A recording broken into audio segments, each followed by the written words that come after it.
Hello, this is Todd Shank from Premier FPL. I'm going to be doing my Game Week 18 tips today. Get ready for this weekend. I have up my Game Week 18 through 20 fixtures difficulty ranking that I did go through. Looking at it here, I see that there's the one little error is that Fulham should not be at the top. Man City should actually be at the top. I think Fulham should be down probably 4th or 5th down on the list. I messed up one of my algorithms for that, so that's the one big difference there. But Fulham is predicted to have a little bit of an easier fixture schedule coming up. Whether or not you buy into that, I'd say that's up to you. I don't know. I'm not fully buying into it, but I know there will be others out there who will look at their fixtures coming up and see that they are somewhat easier. At least a couple of home fixtures coming in there. Anyway, so what I have here is Game Week 18 through 20, which will get us through Christmas to just before the New Year's Day matches. And then probably next week I'll put out my Game Week 20, probably through about 22 or so, which would get us through the New Year's fixtures. I actually might even put that up later on today. I do have some of that already worked out, so should be able to at least throw that out there as well. But anyway, I did also throw in the Game Week 18 fixtures here. So yeah, I think I will put out the 19 through 21 fixtures that I do have already ready to go, so I'll throw that in there as well. Anyway, a couple of the matches to target.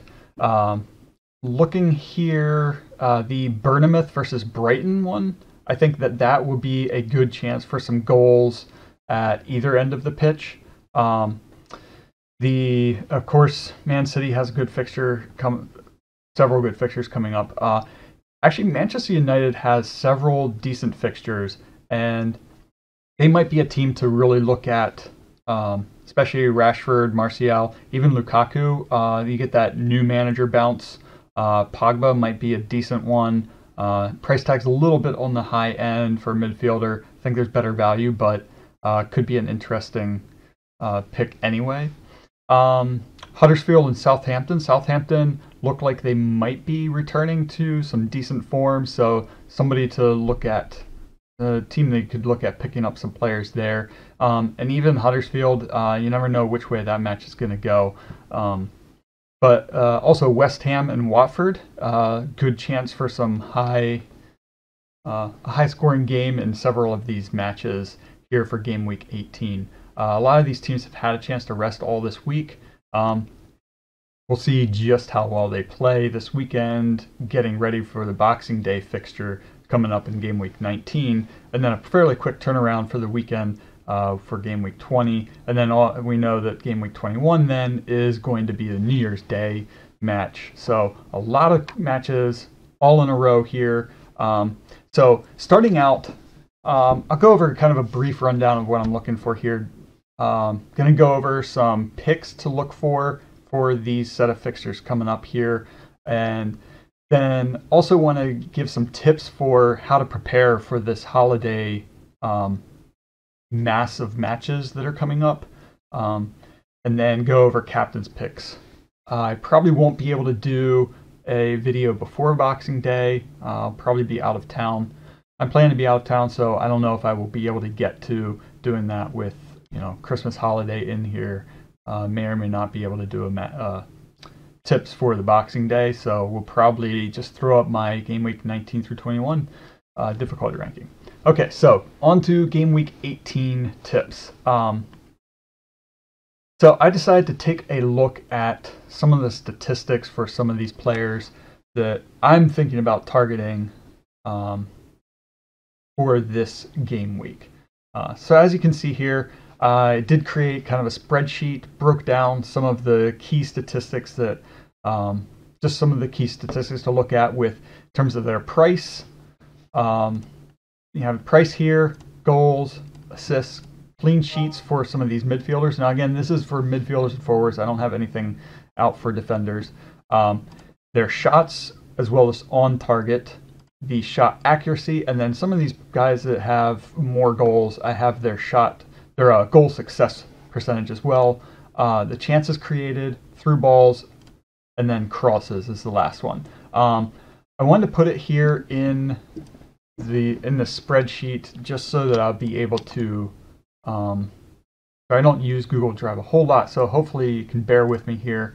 I didn't have it formatted to filter, so we'll have to. I do want to be able to filter it.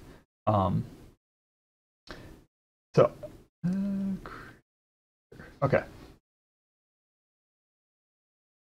Actually, we will filter it by midfielders here first. So as you can see, I kind of broke it up into 3 categories. We have our 5-point-something midfielders here, the 7-point-something midfielders here, and then the higher-end 9.6 and up midfielders down here at the bottom. Now, the ones that I'm considering looking at are like Snodgrass, getting in Felipe Anderson. I already have Sterling and Sané, so just want to give a little bit of comparison here with some of these. So we will filter. I'm used to using Excel, so this is a little bit different than what I am used to. But anyway, I can kind of go through it here. As you can see, these 7-point-something midfielders right in here, Felipe Anderson, Martial, Richarlison, and Sigurdsson are all in the 6 and up as far as goals scored. Now, as you're looking through here at some of these, Bernardo Silva has picked up quite a few points from his clean sheets, quite a few points from a combination of goals and assists. But if you compare that to someone like Felipe Anderson, who has the 6 goals, 2 assists, 2 clean sheets, also has a better goal success rate, I would rank Felipe Anderson kind of up above him. So as far as looking at these midfielders here in the 7 range here, I would say to target someone like Richarlison, Felipe Anderson. Martial's dropped off a little bit recently, but I do have great fixtures coming up, so he could be a good one to look at there. So if you look at the fixtures coming up, West Ham here, great matches coming up. Everton have Tottenham, but then after that they have Burnley and Brighton, so makes Richarlison a really good pick here. Sorry, bear with me here for a minute.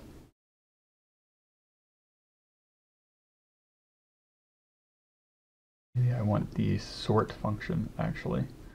Now I'm thinking about it, but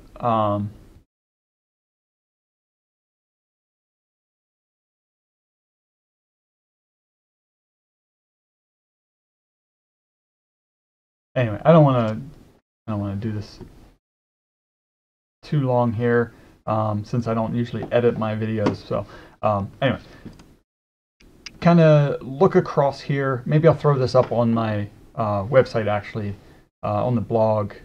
Maybe I'll try and throw that up there for everybody else to have access to. Then you can mess around with it all on your own.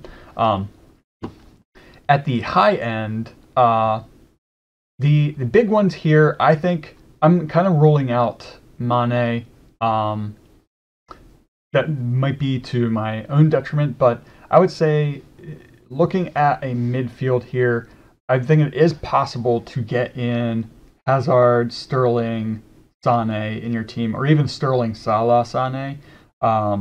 Maybe even throw in Felipe Anderson. You're going to have to go really light up front, get in a lot of low-priced defenders, but I think it's definitely possible to have a good, solid 5 players from this list of midfielders in here. Solly March here is a good one if you're looking for a lower priced midfielder. Can get you a lot of assists here. The interesting one that I like to look at is Hazard here has 12 chances created, 7 through balls. So he's been very creative this season, but still getting the goals and his 9 assists. So I I backed down from Hazard earlier in the season, and now if you look at their fixtures coming up, I think that he is a really good one to pick up. Leicester at home, Watford away, Crystal Palace away. So next 3 matches look really good for Hazard. So he's a good shout for one of these top end midfielders. My problem with Salah, I know he has 10 goals. If you take away that Bournemouth match, he's in that 7 to 8 goal range. He's not going to be able to play Bournemouth every week, and he hasn't been as clinical this season. 17% goal success rate. He has good shot accuracy, but 17% success rate with 60 shots. Not great when you have someone like Sterling, Sané with 22%, 27%. Richarlison is even at 22%. Hazard is at 19%, so even he is not doing that great as far as his percentage there. But Martial's he's an interesting one. He's definitely performing above expected, but at the same time, that's kind of how he's always been. So maybe he really is just that good when he does get those chances. One of the issues is not really getting the chances. As you can see, only 19 shots, but managed to get 7 goals. So rather clinical, maybe a good one to look at. Here at the lower tier, chances created, through balls, Camarasa has actually performed fairly well as far as that goes for a 4.6 midfielder. He is playing. So if we go here, take a look, he is getting playing time. So he's one that is picking up these decent points week in and week out. So not a bad midfielder to have for only 4.6. Anyway, so that's kind of where I'm at, wanting to get in Felipe Anderson. Wouldn't mind having Hazard in there either. Me personally, I'm avoiding Salah just because of that price tag. I feel like, yes, he might score that hat trick. If you have him as a captain, you're going to get massive points from him.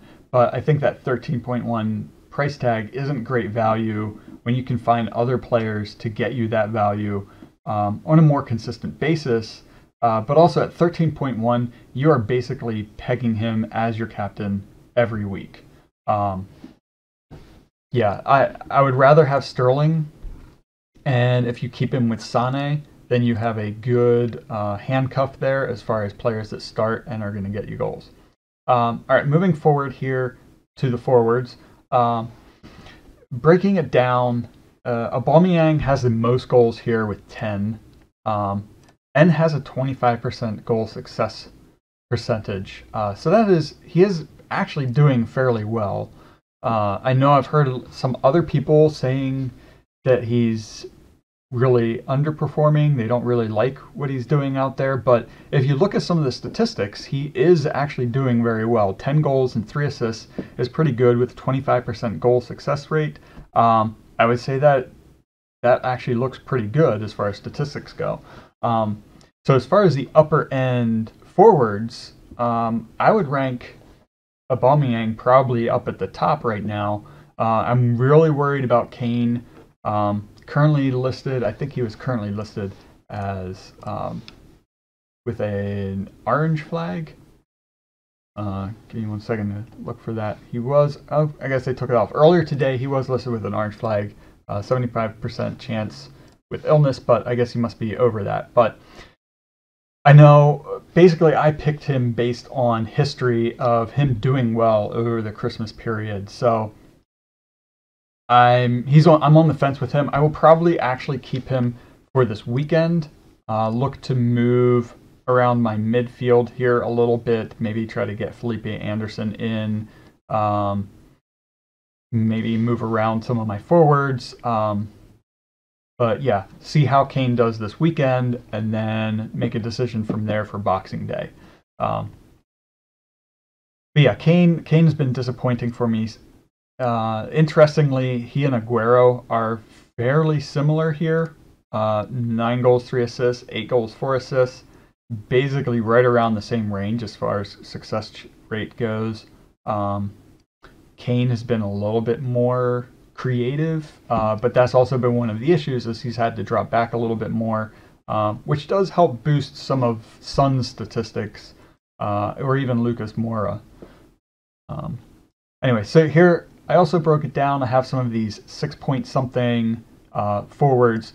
Rashford is an interesting one, comparing to Wilson. Now, doesn't have the same points as Wilson. Wilson has been much more prolific this season. But Rashford does have these great fixtures coming up against Cardiff, Huddersfield, Bournemouth. And I think even after that, they have good fixtures as well. So he could be an interesting one, especially a new manager coming in. Who knows what he's going to be able to do.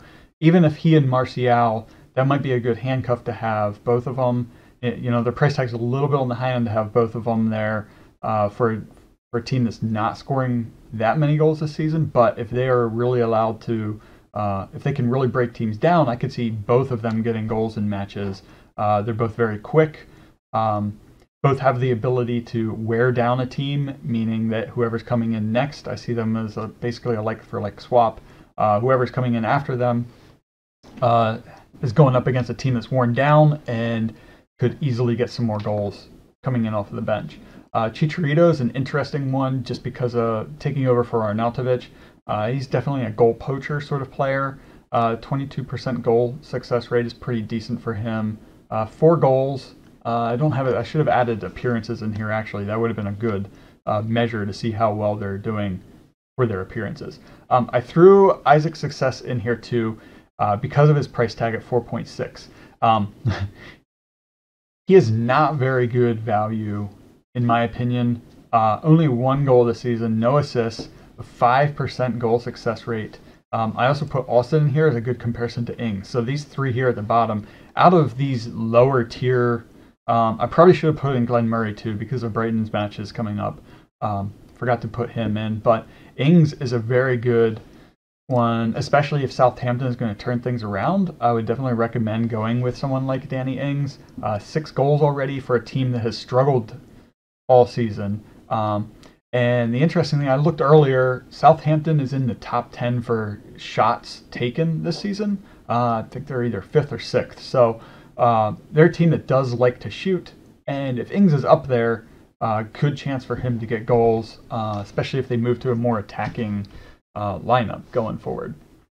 So yeah, this week I did just kind of want to throw out some of the statistics, maybe give you guys a chance to see what you want to do with your team looking at some of these statistics, rather than me giving out all of my recommendations for things. So anyway, I will try to figure out how to throw this up here on my blog as well. That way you can play around with it, see what you want to do with it. All right, so some tips for this holiday period. I would say my number 1 tip is to make sure that you have players who are going to play. Now, that doesn't mean that you need to have every single player on your team playing, but you do need to have a bench that's going to have players that will be playing. So it is a good time to really look at these guys that do pull in 90-minute matches. Someone like the Camarasa, who is playing just about 90 minutes every single match. Masuaku is one who has lately been playing 90 minutes. Before that, he was kind of hit or miss. So he's one that's a little bit on the fence for me, but with his streak recently of 90-minute matches, he's a pretty decent one. Digne, as you can see here, basically since Game 5, he has started every single match, played the full 90. He's one that could get a rest over this holiday period, but at the same time, stacking some of these other guys that have 90 minutes, 90 minutes consistently, that's really what you want to look for, because a lot of these big hitters, Sterling, Sane, Kane, definitely see them getting rested at some point during this busy period here. As part of why I'm going to hang on to Sterling and Sane, handcuff the 2 of them. I think I do feel like the 2 of them are players that could have one or the other benched. The other thing, I which I forgot. Oh, that's right. The other thing to really pay attention to is the game week deadlines. This week, the game week deadline, as you can see here, the 21st of December, that is Friday. So make sure that you have your team ready to go on Friday by mid-afternoon. So 1900 was that by, oh my word, I can't think. By 7 o'clock. That would be 7 o'clock British time, and that's by about 2 o'clock here in the States, East Coast time. Sorry, I couldn't think about what that was. Anyway, so yeah, definitely pay attention to those deadlines. Figure out when you need to have your team set, especially over, Boxing Day, that day after Christmas, New Year's Day. You want to make sure that you are really ready for that. Have your team ready to go. Prepare ahead of time. Get everything ready. Figure out what you want to do. All right, wrapping up. As far as captains go for this week, I believe for my team, I am planning to go actually with Sterling as my captain, and probably put the vice here. I'm going to put the vice captain on Sane. I think against Crystal Palace, that's a good matchup for City. I think they're going to get some goals in that one. So that's who my captain pick is going to be. Looking at some of these other fixtures, if you have Aguero, good chance for captain pick. If you want something a bit more, differential, you could go with Felipe Anderson again. West Ham against Watford. Hazard, good one against Leicester. Danny Ings might actually be a decent, very differential pick. Throwing it out in kind of from left field there. I'm avoiding Kane just because Everton away. I mean, looking at some of the Tottenham's fixtures, even I'm not even sure that I really want to hang on to Kane. But that Bournemouth fixture looks. If I knew that he was starting that Bournemouth match, I would definitely keep him and captain him for that. Bournemouth have been leaking goals all season, but I'm just not sold on whether he's going to play or not. So Aubameyang is a good one against Burnley. Now, Burnley is an interesting one. I don't know what they're going to do. They held on for over 90 minutes against Tottenham before giving up that last-minute goal there. They could be returning to their defensive solidity, so that could be a tough one. But Arsenal at home is a really good one to target Aubameyang, maybe even Lacazette, but I would stick with Aubameyang over him.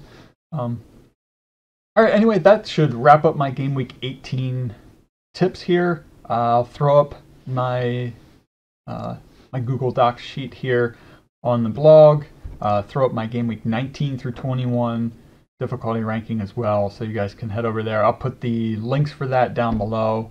And otherwise, we really appreciate getting your subscriptions to the channel here. That definitely helps out. The channel. Helps to push things forward. And otherwise, yeah, leave your comments below. Give me a thumbs up on the video, and I'll try and get back to you on any comments that you leave as soon as I can. So anyway, wish you all good luck and have fun.